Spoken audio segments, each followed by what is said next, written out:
ang iniisip niyo sa akin. Alam ko po na hindi talaga ako magaling sa kahit na ano. Nung binigyan niyo ako ng pagkakataon, gulat na gulat po ako. Kaya labis po ako nagpapasalamat sa inyo. Pero, meron akong kailangan sabihin.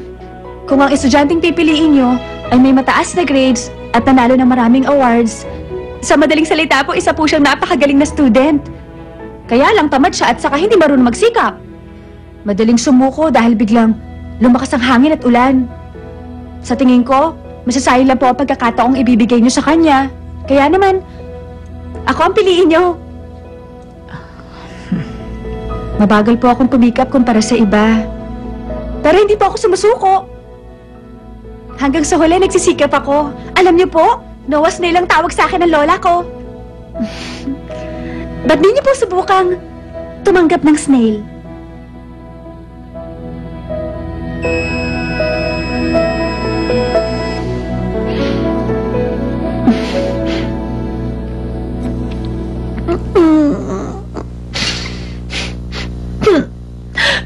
Sa tingin ko, wala akong pag-asa. Sinasabi ko...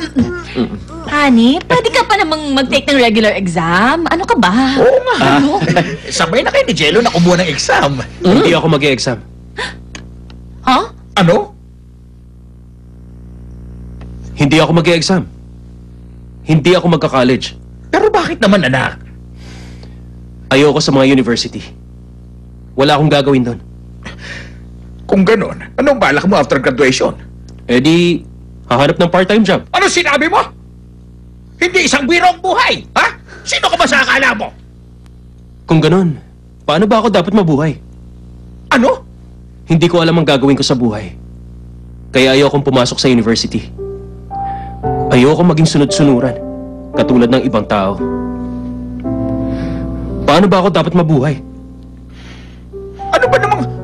Jello! Ay, pagkatapos mo mag-college, Jello, pwede mo tulungan sa negosyo ang papa mo. Tatapatin ko na kayo ngayon. Hindi ako interesado sa business. Hindi ako magtatagumpay sa field na yan. Hindi niyo ako maaasahan dyan. Jello, bakit? Tapos na akong kumain.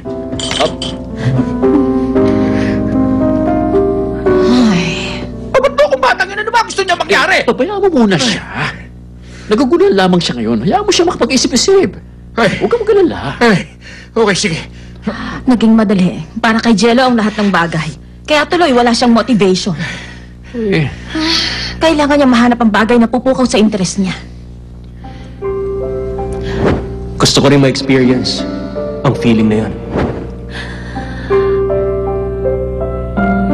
Di ko na palalampasin ng pagkakataon. Doble-doble raw ang mga chikiting dito.